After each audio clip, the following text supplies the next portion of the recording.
हम लोग संभल के लिए निकल रहे थे एक प्रतिनिधिमंडल के माध्यम से, और वहाँ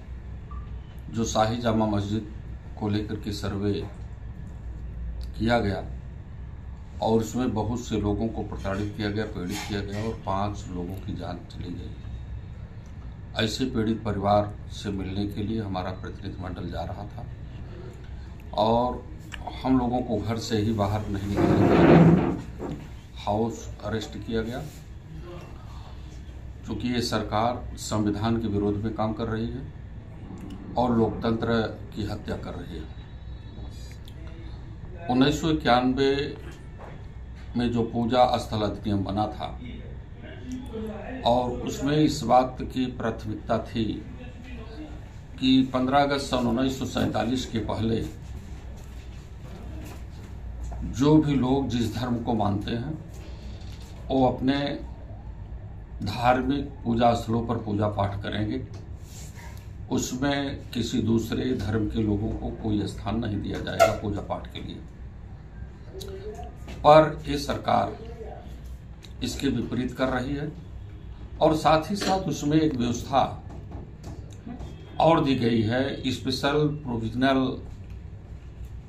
के तहत कि जो भी इस कार्य में एक धर्म को दूसरे धर्म में तब्दील करने का कार्य करेगा उसे 3 साल की सजा और जुर्माने भी दिए जा सकते हैं। और यहाँ तक कि ये सरकार या अन्य कोई इस पर कोई सर्वे कराता है, सर्वे में भी अगर किसी दूसरे धर्म का कोई चिन्हाता है तो ऐसी स्थिति में भी उसमें कोई तब्दीली नहीं होगी। तो इसलिए जब ये कानून के तहत, अधिनियम के तहत ये संविधान काम नहीं कर रही है, संविधान के साथ पूरी तरह से खिलवाड़ कर रही है, छेड़खानी कर रही है, ऐसी स्थिति में हम लोग पीड़ित जनों के परिवार से मिलने के लिए जा रहे थे और वहाँ की स्थिति को देखने के लिए कि लोगों में शांति व्यवस्था कायम हो। लेकिन सुख चैन छीनने वाली ये सरकार निश्चित रूप से इस देश के लोगों के लिए नहीं है। और साथ ही साथ जो लोगों को, शाही जामा मस्जिद के लोगों को जो दंडित करने का काम किया गया है, जबकि वो सारे के सारे लोग, सभी लोग वो सर्वे टीम का सहयोग कर रहे थे, किसी भी प्रकार का कोई व्यवधान नहीं। और दूसरी तरफ भारतीय जनता पार्टी के लोग जिंदाबाद का नारा लगा रहे थे। एक ऐसा लोकतंत्र भारतीय जनता पार्टी बनाना चाहती है, ये देश की जनता नहीं समझ पा रही है। इसलिए जो हमारे महापुरुष रहे हैं, जिन्होंने संविधान इतना बड़ा लिखा और इतने बड़े संविधान में भारत देश का सबसे बड़ा लोकतंत्र है, और इस लोकतांत्रिक व्यवस्था में जो उन्होंने विधानसभा के उपचुनाव में इतनी बड़ी जोर जबरदस्ती की, धांधली की,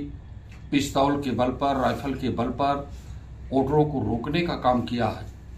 और यहाँ तक कि पुलिस बल के लोग सादी वर्दी में जाकर के ईवीएम मशीन की बटन को दबाने का काम किया है और भारतीय जनता पार्टी के प्रत्याशियों को जिताने का काम कर रहे थे। सरकार ये पूरी तरह से जान रही थी कि ये चुनाव सरकार और जनता के बीच में है। जनता जब अपने घरों से वोट देने के लिए निकली तो बैरिकेडिंग के साथ साथ तमाम इस प्रकार की प्रक्रियाएं की कि हमारे समाजवादी पार्टी के लोगों की वोटिंग परसेंटेज बहुत ही कम रही, 10 या 11-12% तक वोटिंग रहा।